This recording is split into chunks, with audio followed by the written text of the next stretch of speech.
life has a strange way of showing us that security is just an illusion. I was a 13-year-old teenager, and my routine was simple: school, friends, home. My days were full of ordinary things, like the smell of fresh bread as I passed the bakery on the corner, the laughter of colleagues in the courtyard, and jokes on the way home. Everything seemed so predictable, so normal, that I never thought anything could change. But that day, the world decided to show me how fragile my sense of security was. It was an ordinary afternoon, with clear and sunny skies. I walked home, my backpack thumping rhythmically against my back with each step. The heat from the asphalt made the air vibrate, and the leaves on the trees swayed gently in the wind. I followed the same path as always, the path I already knew by heart. I walked around absorbed in my thoughts, planning what I would do over the weekend. Maybe I would watch a movie with my parents or spend the afternoon at my best friend's house. But that afternoon, something was different, a detail that my mind registered without me immediately noticing. When I turned the last corner before reaching my street, I saw a black car parked on the side of the sidewalk. Its dark windows reflected the sun's glare, and I couldn't see who was inside. A shiver ran down my spine, and for a moment, I hesitated to continue. Something inside me said there was something wrong, a feeling I couldn't explain. I tried to push that thought away, telling myself it was just my imagination, silly paranoia. But the discomfort remained as I quickened my pace, wanting to get home soon. As I passed the car, I heard the sound of the engine starting, and my instincts finally kicked in.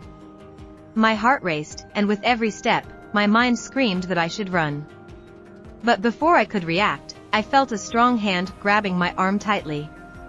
Panic overcame me, and a scream escaped my lips, but was soon suffocated by a thick, damp cloth pressed against my face. The smell was sickening, a mixture of chemicals that made me take my breath away. I felt my vision blur, and the sound of the world around me began to distort, as if I were moving away from everything. My thoughts became confused, and then darkness took over. When I woke up, everything was different. The world I knew was gone, replaced by a dark, unfamiliar environment.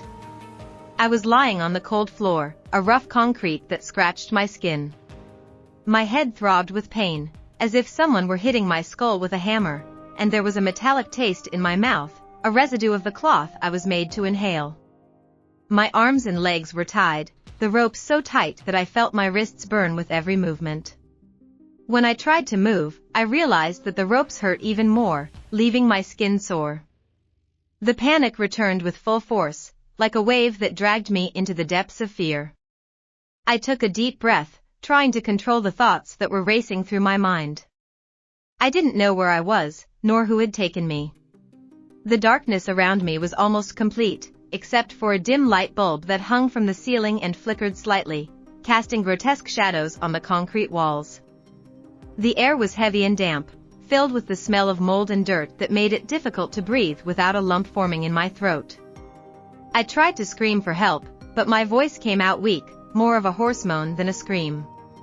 My throat felt dry, and each attempt to get attention seemed more futile than the last. The only response I received was the echo of my own laments, as if the environment around me was mocking my despair. I fought against the bonds, pulling with all the strength I had left in my body. But the ropes only tightened more, hurting my skin and making my breathing even more difficult. Every second in that place felt like an eternity, and the feeling of abandonment crushed me. Tears started streaming down my face, and no matter how much I tried to remain calm, my body shook uncontrollably. I was alone, completely at the mercy of someone I didn't know. I thought about my parents, about the despair they must have felt when they realized I hadn't come home. The image of my mother crying and my father trying to be strong, even when everything seemed lost, was what hurt me the most. The sound of heavy footsteps approaching on the other side of the door snapped me out of these thoughts, making my heart race. Fear gripped me, and every beat of my heart echoed like a deafening drum in my ears. The metal door opened with a sharp creak, and a tall, hooded figure entered the room. His silhouette was a distorted shadow, and he wore a mask that covered his face completely, hiding any trace of humanity that might be there. But I could feel the weight of his cold, calculating gaze, as if he took delight in my desperation. He threw a bottle of water and a piece of bread on the floor next to me without saying a word. The noise of glass rolling on concrete seemed to amplify the loneliness of that place. I tried to ask why, to beg for answers, but my voice was still weak, and he just watched me silently before leaving and locking the door again. The click of the lock sounded like a sentence, a cruel reminder that I was alone and without any control over my destiny. With the sound of footsteps disappearing into the hallway, darkness and loneliness once again became my only companions. And there, lying on the cold, damp floor, I realized that life as I knew it was over. All I had left was a fierce will to survive, to find a way to escape this nightmare. I didn't know how or when, but I swore to myself that I wouldn't let those men destroy me. I would fight, even if every moment was a battle against the fear that was growing inside me. I hope the beginning captures the intensity and tone you are looking for, as well as creating an atmosphere of suspense and desperation. Every detail was carefully included so that the reader can feel the character's anguish and the gravity of her situation. If I am satisfied with this approach, I will continue with the following chapters, maintaining the same care in each one. The days and nights began to blend together, becoming a blur where time seemed to have no meaning anymore. There were no windows, no sign of natural light that would allow me to distinguish what was day and what was night. The dim lamp on the ceiling was the only source of illumination, and even then, it flickered every so often, as if it were going to go out all at once. I felt like a caged animal, trapped in a place where time had stopped, where every second was silent torture. Hunger soon became a monster that devoured me from the inside out. The piece of bread thrown on the floor was dry and hard, and the bottle of water was insufficient to quench my thirst. I tried to ration, take small sips, chew every crumb until there was nothing left, but my body weakened more and more. My stomach growled, and the pain was constant, a pain I had never known before, one that was not just physical but emotional as well. The water was my only relief, however brief, and I yearned for every time the door opened, even though I knew it meant more encounters with my captors. They came in silence, with their faces covered and their steps heavy. With each visit, I tried to speak, tried to find out what they wanted from me, but the only response I received were cold looks behind the masks. Sometimes they whispered to each other in a language I couldn't understand, and their muffled laughter became a nightmare that echoed off the concrete walls. Those moments made me feel even more insignificant, as if my life was nothing more than a game to them, a cruel pastime that they enjoyed in silence. There was one in particular who seemed to lead the others. His voice was harsh, filled with a disdain that gave me goosebumps. He asked questions about my family, about where we lived, if they had money, if they could pay for me. My father is a truck driver, my mother works in a grocery store. We don't have much, I replied, trying to remain calm. But every time I said we were just an ordinary family, he laughed, and his laugh was dry and empty, like the sound of a creaking metal door. The fear that they would hurt me, that they would decide I wasn't worth keeping alive, was constant.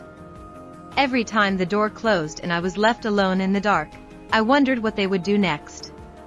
I wondered if that would be my last day, if I would ever see my parents' faces again. And every time I thought about them, the pain increased. I thought about my mother, probably on the verge of a breakdown, desperate for news. I thought about my father, who always protected me from everything, now powerless in the face of something so much bigger than him. One night, as I tossed and turned trying to find a less painful position on the cold floor, I woke up to the sound of voices coming from outside the room. It was rare to hear anything but my own thoughts, so I forced myself to listen better, pressing my ear against the door. The voices were muffled, but there was a tone of tension, something that sounded like an argument. I couldn't understand the words, but the laughter I heard afterwards made me shudder. I didn't know if they were talking about me or something even worse. Fear enveloped me like a suffocating blanket, and the tears began to fall again. I knew that crying wouldn't get me anywhere, but it was impossible to hold back. I was at the mercy of people who saw me as just an object, something that could be traded, used, and discarded. And with each tear, the pain of uncertainty increased. Were they asking for a ransom? Would my family know what to do? Or had they simply given up hope of finding me? In the midst of this chaos, a spark of hope emerged. On one of the days, when one of the captors was releasing me to adjust the restraints, something caught my attention. The sleeve of his jacket rolled up, revealing a tattoo on his wrist. It was a tribal design, complex and full of intertwining lines. I tried to record every detail in my mind, knowing that it could be a clue, a mark that might help identify him if I managed to escape. It was the first time in days that I felt like there was something to hold on to, something that gave me a sense of control, however minimal. But hope was treacherous, like a sharp double-edged blade. With each passing day, my body weakened, and my mind wore out. The pain in my wrists and ankles became a constant, and hunger was a presence that tortured me day and night. Sometimes I wondered if I had the strength to resist, if I wasn't just postponing the inevitable. The idea of giving up was tempting, but the image of that tattoo, that mark I had seen, prevented me from giving in. She reminded me that I had something to remember, something that might save my life. Then, on a night of absolute silence, I heard something different. Footsteps, but not the heavy footsteps of my kidnappers. There were light footsteps, as if someone was trying not to be heard. My heart started to beat faster, and my mind filled with questions. Was it another prisoner? Had someone come to rescue me? Or was it just another game from my captors to make me even more confused? Doubt and hope mixed in my mind, creating a whirlwind of emotions that I couldn't control. My eyes, already accustomed to the darkness, tried to see something beyond the shadows, but everything around me seemed immutable, trapped in darkness. I knew I needed to stay alert, that I couldn't let myself be carried away by illusions. But at the same time, that small possibility that something was about to change was what kept me breathing, what kept me from losing my sanity completely. The next morning, everything seemed the same as before, but there was something different in the air, a feeling that fate was about to change. I still didn't know how or when, but I refused to let that hope disappear. No matter how much fear enveloped me, no matter how much pain consumed me, I was determined to fight. And as long as I kept that flame burning inside me, however small it was, I knew there was still a chance, there was still a reason to keep going. This second chapter deepens the protagonist's feeling of despair and loneliness, at the same time as it introduces a thread of hope and the possibility of change. Every detail was included to keep the reader immersed in the character's anguish, creating an intense and emotionally charged narrative. If you are satisfied with this style, I will continue with the next chapters, following the same detailed approach. Discovering the tattoo gave me a new purpose, a thread of hope to cling to in the midst of the darkness. It was a unique mark, and I knew that if I managed to get out of there, it could be an important clue to identifying at least one of my captors. I spent the next few days mentally going over every detail of the drawing, trying to record the exact shape in my mind, as if that could keep me connected to reality. But each day that passed only seemed to increase the feeling that I was moving away from everything I once knew. Meanwhile, the light footsteps I had heard the night before continued to intrigue me. Who could it be? Was it a real hope of help or just a reflection of my tired mind, on the verge of collapse? I wanted to believe there was someone there who could help me, someone who might be facing the same terror as me, but the fear of being mistaken was as strong as my need to hope.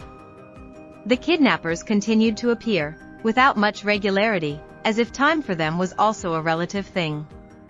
I tried not to show my despair, to remain firm, but the truth is that my mind was in shambles, thoughts mixing between memories of my old life and the harsh reality of that captivity.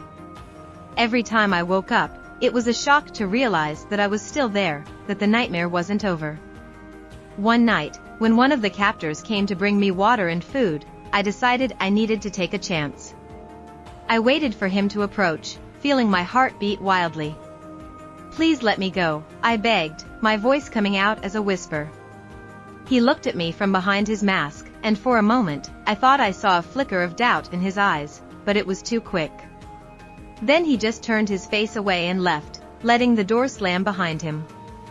The click of the lock was like a sentence, a confirmation that I was alone and that there was no pity in his heart. I knew that risking asking for help was dangerous, but I also knew that I couldn't give up the fight. What was left for me was to look for ways to escape, to find a gap in that environment that seemed designed to keep me trapped. I decided to pay attention to every detail, the noise the door made when opening, the time it took to bring water and bread, anything that could give me an advantage, no matter how small. If I couldn't trust my captors, I would at least try to use what I could learn against them. One morning, while I was tied to the floor, I noticed a piece of rusty wire hanging loose near the wall, possibly coming from a poorly fixed railing. It wasn't a big deal, but it was enough to give me an idea. I waited for the next visit to happen, and as soon as I was alone again, I began to crawl towards the wire. My arms and legs ached from the effort, my muscles tense from the time I spent tied up, but I managed to reach him.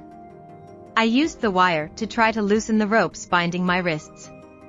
It was slow, painful work, the wire hurt my hands, and I had to constantly stop to listen for anyone approaching. But the thought that this could be a real chance to escape gave me strength. Each time I managed to loosen the ropes a little more, I felt a wave of hope, however small, rise within me. For the first time in days, the idea of running away seemed like something more than a distant dream. I didn't know how long it had been since I started trying to loosen the ropes, but I finally felt the knots give way. My skin was raw, and my wrists were bleeding, but I ignored the pain. I managed to free one of my hands and, with difficulty, undo the ankle restraints. I stood, my legs shaky from lack of use, and I almost fell as I tried to take the first step. But I refused to stop. If there was a chance to escape, I needed to act quickly, before they realized what I was doing. I walked to the door and tried to turn the handle, but as I expected, it was locked. My eyes turned to the light bulb on the ceiling. I remembered a movie I had seen once, where someone used a lamp to attract attention from outside. If I could break it and maybe make a sound that someone out there could hear, who knows, maybe I'd have a chance. I looked for something I could use to break it and found a loose piece of wood in a corner of the room. With a firm blow, I hit the lamp, which shattered into pieces, plunging the room into complete darkness. The sound of breaking glass echoed off the walls, and I held my breath, waiting for the kidnapper's reaction. But what happened next took me by surprise. Instead of hearing the heavy, hurried footsteps that I expected, I heard the light footsteps again, coming from somewhere nearby. My heart raced. Was I right? Was there really someone there who could help me? I stood in the darkness, listening, waiting for the footsteps to approach. Suddenly, a metallic grinding sound filled the silence. It was the door lock. Someone was unlocking it from outside. I prepared myself for the worst, but also for the possibility of finally having a chance to escape. When the door opened, I froze for a second, not knowing whether to run or wait to see who was there. A figure appeared, but this time it wasn't one of my kidnappers. It was a young woman, perhaps a little older than me, with a look as scared as mine. His hands shook as he held a key, and his breathing was as rapid as mine. "Come quickly, before they know it," she whispered, and her voice sounded like a promise of freedom. Without thinking twice, I followed her down the dark hallway, feeling my heartbeat in my throat. Every step I took was a victory, an affirmation that I was still alive and that I could escape that hellish place. But he knew that escape was still far from guaranteed. We needed to get out without being seen, and I had no idea what awaited us outside. The young woman guided me down the narrow hallway, her steps quick and silent. I tried to imitate their movements, but my body was still weak and sore, and with each stumble, I feared that the kidnappers would hear us. The surroundings were so dark that I could barely see the path ahead, but I followed his figure like a beacon in the night, blindly trusting in his help. There was something about her urgency that made me believe she really wanted to get us out of there. I didn't ask her name, and she didn't ask mine either. The only thing that mattered at that moment was finding a way out. The corridors seemed to go on forever, each one the same as the last, like a maze designed to confuse us. Finally, we reached a narrow staircase that spiraled upward. She began to climb quickly, and I followed, each step a new victory over fear. When we reached the top of the stairs, there was a rusty door that creaked as she pushed it open with difficulty. The cold night air invaded the room, and I felt the breeze touch my face for the first time in days. Outside, the sky was covered in stars, a surreal contrast to the terror that still dominated my thoughts. But there was no time to admire the night. We needed to continue. The young woman pulled me by the hand and began running toward a nearby tree line, where the darkness of the forest would offer us some shelter. I could barely keep up with his pace, but the idea that we might be discovered pushed me forward. Every breath was a struggle, and my muscles protested with every step, but I couldn't stop. Not after everything I've been through. The sound of voices in the distance froze my blood. Someone had noticed us. Flashlight lights began to dance across the area, cutting through the darkness and getting closer to us. The young woman squeezed my hand and whispered, "Don't look back. Just run." And that's what I did.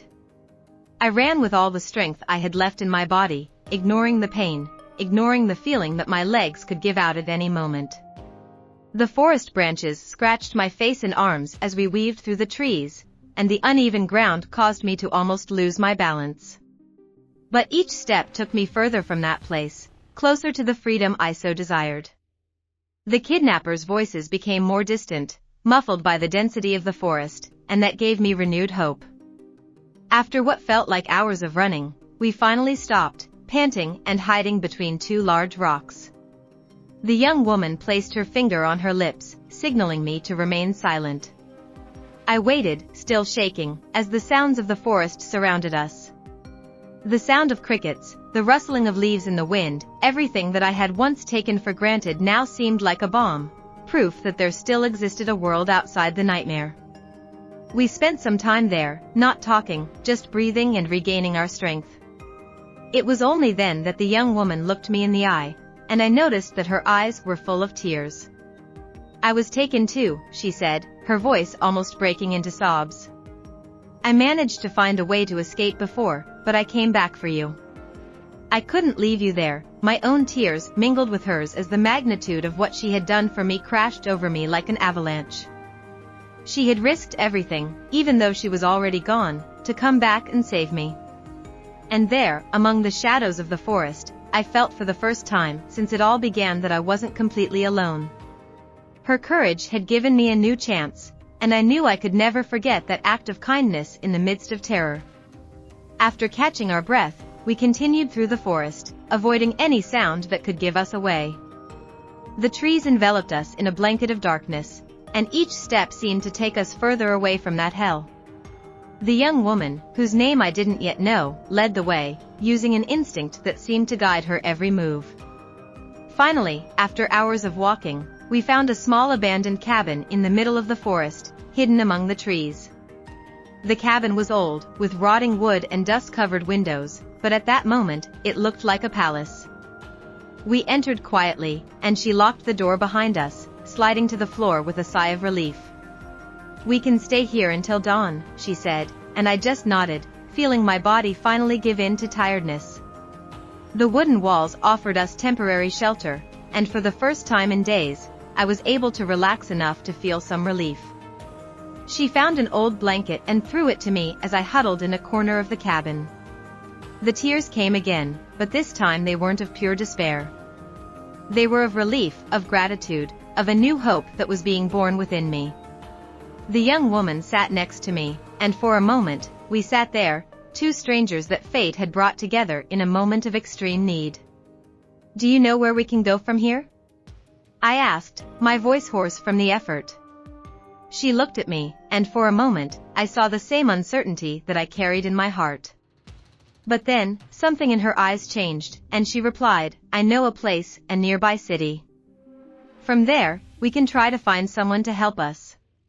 The night passed slowly, with each crack of wood making us jump. But we were no longer alone, and that gave us strength to bear the fear that still surrounded us. I knew that the danger was not over yet, that the kidnappers could be looking for us.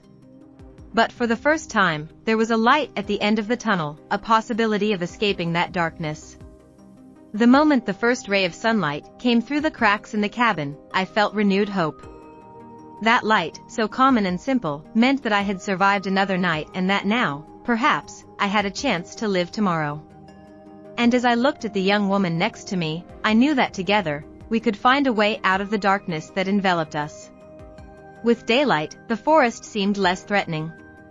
The darkness of the night gave way to a world full of life, where birds sang and the sun's rays filtered through the treetops, creating golden spots on the ground. The young woman, who I learned was called Sophia, guided me along the path she knew, a hidden trail that led towards the nearest town. I followed her, trying to ignore the pain throbbing in my muscles and the feeling that we might be discovered at any moment. The walk was long, but Sophia seemed determined, moving with a focus that I admired. She said that she had been held captive for weeks before she managed to escape, but that the fear of being captured again had kept her hidden in the forest until she decided to return for help. I knew I wasn't the only one, she said, looking at the ground as we walked. I couldn't just move on knowing someone was still there. These words hit me deeply. Sophia owed me nothing, but still, she chose to risk her life for someone she never met. It made me feel a mixture of gratitude and guilt, but it also gave me the strength to continue. I knew that if we got to town, maybe we could finally call for help. Maybe we could save ourselves from that nightmare once and for all. Little by little, the forest gave way to a dirt road, and the distant sound of cars told us we were close. The idea of finally seeing other people, of being close to a place where we could find help, was almost surreal. I tried to imagine what it would be like, after everything we had been through, to simply see life moving forward outside that captivity. When we finally reached the side of the road, we saw a farmhouse in the distance with a small porch and an old car parked. Sophia looked at me, hesitating for a moment, and then gathered the courage to move forward. We walked to the door of the house and, with a lump in her throat, she knocked on the worn wood. I could barely breathe, waiting for an answer, fearing we wouldn't be believed. A middle-aged woman opened the door, with a suspicious look that soon turned into shock when she saw our condition. She pulled us inside quickly, closing the door behind us and offering us water and a place to sit. "My God, what happened to you?" he asked, his eyes wide with concern. And it was only at that moment, with the feeling of temporary security, that the words finally came out. We tell everything, every detail, between sobs and pauses. And for the first time, I felt like someone really listened to us, that we weren't alone in our struggle. The woman called the police, and soon the sirens that I had feared so much during the nights of captivity now became a sound of hope. As we waited for the police to arrive, Sophia held my hand, and I realized that, even in the midst of horror, we had found a way to survive together.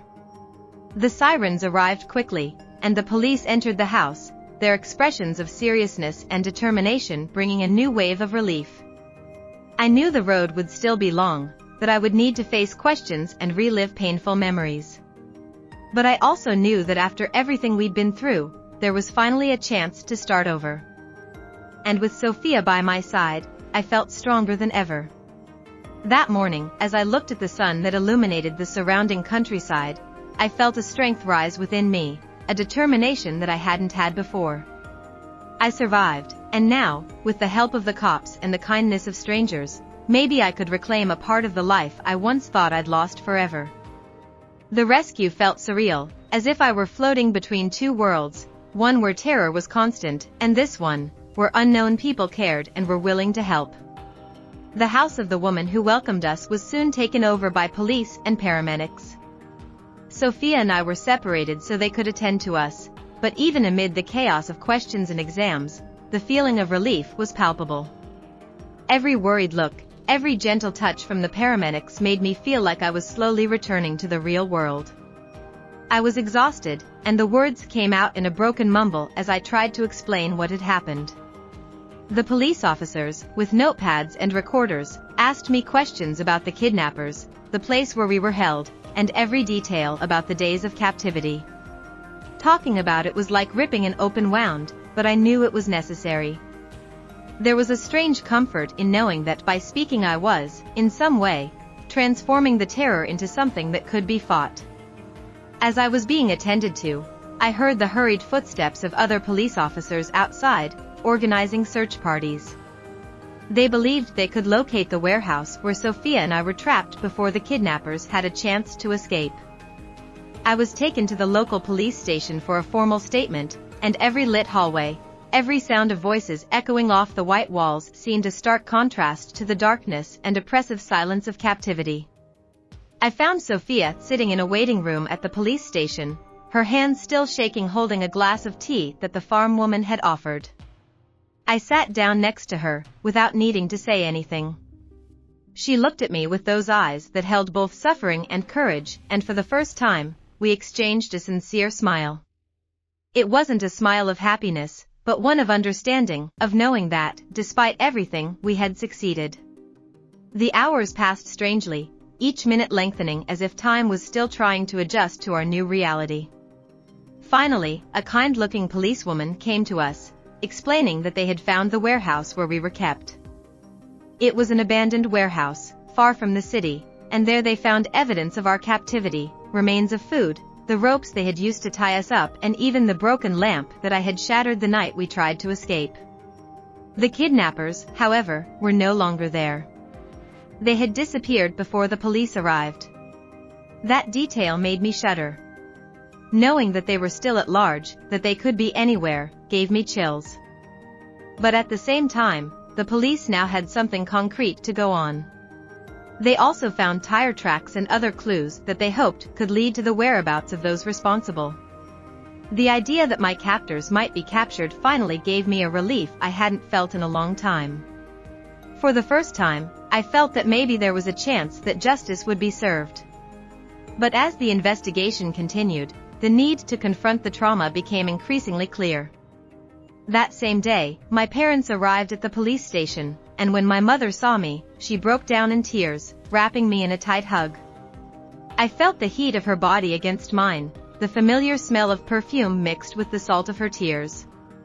My father, who had always been the strong figure in the family, was red-eyed, struggling to maintain his composure. They filled me with words of comfort, but also with questions I wasn't ready to answer yet. The ride home was silent. Sophia went to a temporary shelter, where she would receive help while her family was located.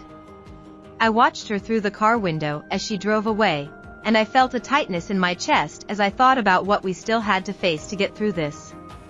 But at least, at that moment, we knew we had saved each other. She had risked everything for me, and I knew that our bond, even forged in suffering, was now a strength that sustained us. When I finally got home, my old life seemed like a distant memory.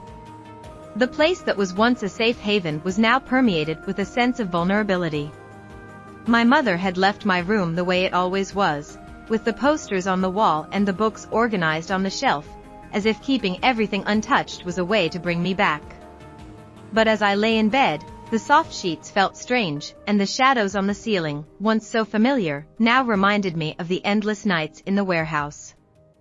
Over the next few days, I tried to settle into a routine, but every unexpected noise made me jump, and the fear that the kidnappers might appear at any moment haunted me. The nights were especially difficult, as the nightmares would return without warning, leaving me waking up panting and covered in sweat. I saw the hooded face of the man who led the group. I felt the ropes tightening my wrists again and the sickening smell of the cloth that made me inhale. But at the same time, I knew I was no longer alone. The police maintained frequent contact, informing us of progress in the search for the criminals. My parents supported me as best they could, but they also knew that I needed professional help to cope with the trauma. I started attending sessions with a psychologist, someone who listened to me without judging, who encouraged me to talk about what I experienced and how I could, little by little, regain control of my life. These conversations were difficult, but there was comfort in being able to vent, in being able to talk about the pain I felt without having to hide anything. With each session, I felt a little stronger, as if I was rebuilding a part of myself that had been destroyed in captivity. And the idea that those responsible for it were still being sought gave me new hope, even if justice still seemed far away. Weeks passed, and although progress in the investigation was slow, the police managed to identify the kidnappers based on clues found in the warehouse. They had prior records and were part of a trafficking network that spanned several cities. But the boss, the one they called Spectre, had not yet been located. Knowing that the man who terrified me most was still free was like carrying a constant weight, a reminder that the freedom I felt was incomplete. However, there was something inside me that no longer allowed fear to paralyze me. I knew I needed to face it, that I needed to help the police capture them. I spent hours remembering every detail of captivity, writing everything down in a diary that became a form of therapy. I remembered the tattoo on the man's wrist, the smells, the sounds. Each fragment of memory was a piece of a puzzle that I hoped would help the police arrest these men. And then, one cloudy morning, I got a call from the chief investigator. "I think we found a solid lead on the whereabouts of the Spectre," he said, his voice thick with urgency. "We need you to help us confirm some information." My heart raced, and I knew that, after everything, the chance to face the past was approaching. The shadows that once enveloped me were beginning to lift, and I knew I wouldn't rest until everything was finally resolved. The news that the police were closer to capturing the Spectre was like a spark that rekindled the flame of hope within me. I knew the fight wasn't over yet, but now there was a sense of urgency, as if the end of the nightmare was within my reach.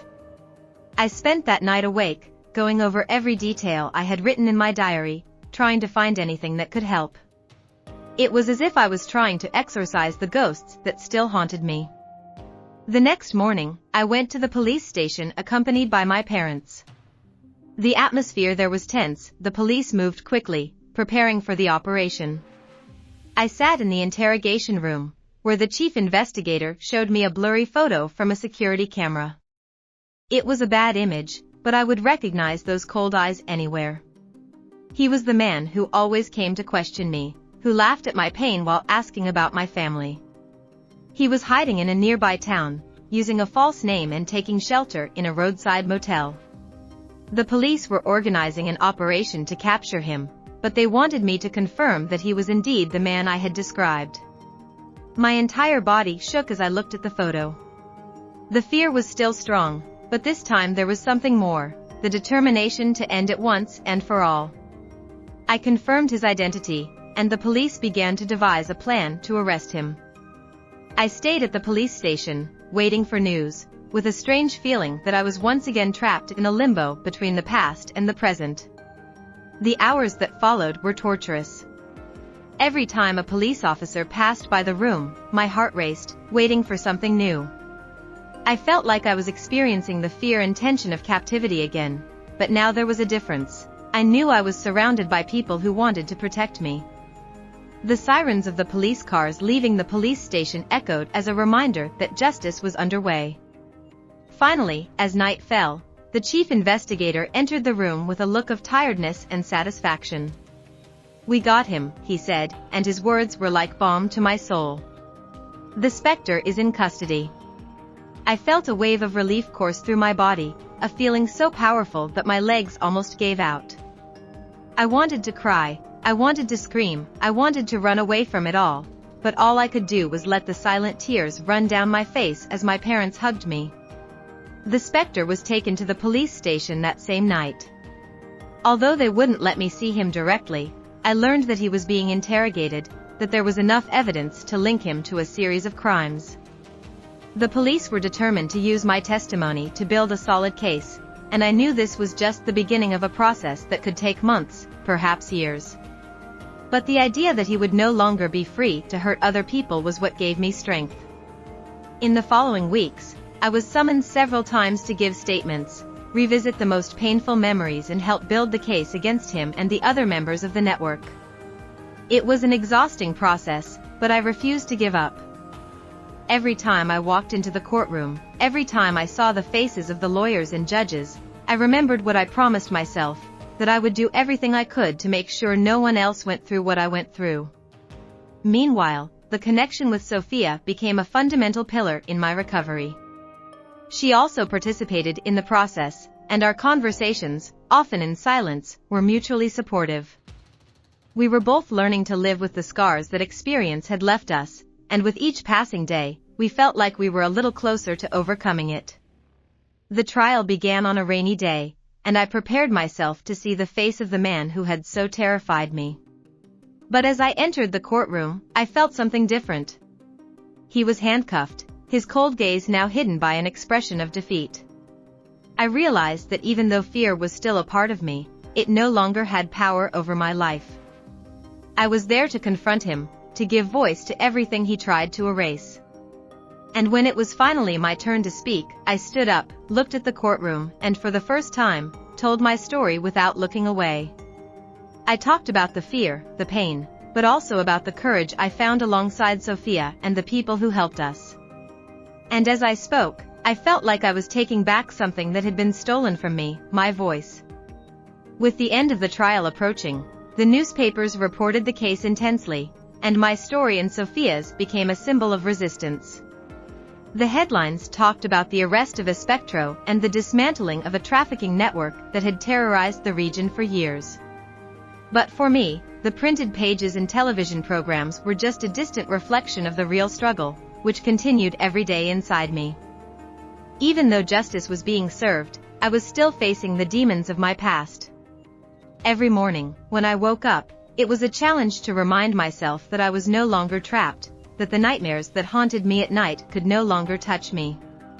Conversations with the psychologist became part of my routine, a space where I could talk about the anger I felt, about the emptiness that sometimes seemed to take over me. But every day, I realized there were small victories. Being able to walk to the corner without feeling like I was being followed, being able to sleep a whole night without waking up in the middle of a nightmare, being able to smile next to my parents without feeling like the guilt was still weighing me down. These achievements were like bricks that I used to rebuild the parts of myself that had been destroyed. Sophia was also finding her way. She was taken in by a family who treated her like a daughter, and together, we began participating in support groups for victims of kidnapping and trafficking. There, we met others who had gone through similar experiences, and sharing our stories with them gave us a new sense of purpose. I realized that our pain could be turned into a strength to help other people find their way back to life. One afternoon, while we were on one of these dates, Sophia turned to me with a shy smile and said, "You know, I thought I would never really smile again." I looked at her, recognizing the same feeling in myself. "Me too," I replied, and at that moment, I felt that, despite everything, there was something beautiful in what we were building. As the trial drew to a close, the feeling that we were finally closing that chapter of our lives grew stronger. The police kept us informed about the progress of the case, and we knew that the evidence we had helped to gather was enough to guarantee a long sentence for everyone involved. The Spectre and his accomplices would no longer have the chance to hurt anyone. On the last day of the trial, I was called to testify one last time. I entered the courtroom with Sophia by my side, and her presence gave me the strength I needed. I spoke before the court with a firmness I didn't know I had, and when I finished, I looked at the Spectre without looking away. He avoided looking at me, and in that gesture I knew that, despite all the harm he had caused me, I had won. The verdict was announced, and a feeling of relief came over everyone who followed the case. Guilty on all counts, the judge declared, and I felt as if a huge weight had been lifted from my shoulders. We left the court, Sophia and I, hand in hand, and when we arrived outside, we were greeted by a crowd that applauded us. It wasn't because of the spectacle of the trial, but because of the symbolism of what it represented, the courage to face terror and fight for one's life. As I looked up at the sky, cloudy but still bright, I felt a peace that I hadn't felt in a long time. Sophia hugged me, and I knew that, despite the scars, we were beginning a new stage in our lives. The road would still be long, but for the first time, I was sure we were on the right path to freedom. Time passed, and the scars began to become just a part of my story, not the entirety of it. I went back to studying, meeting friends, and little by little, I rediscovered the joy of little things that I previously took for granted. The freedom to walk down the street, to feel the sun on your face without being afraid of who might be lurking. Sophia became a constant presence in my life. The two of us, now, were more than survivors. We were friends, linked by a story of pain, but also of resilience. Together, we decided to create an NGO to help other victims of kidnapping and trafficking, offering psychological and legal support so they could rebuild their lives. It was our way of transforming pain into something that could make a difference.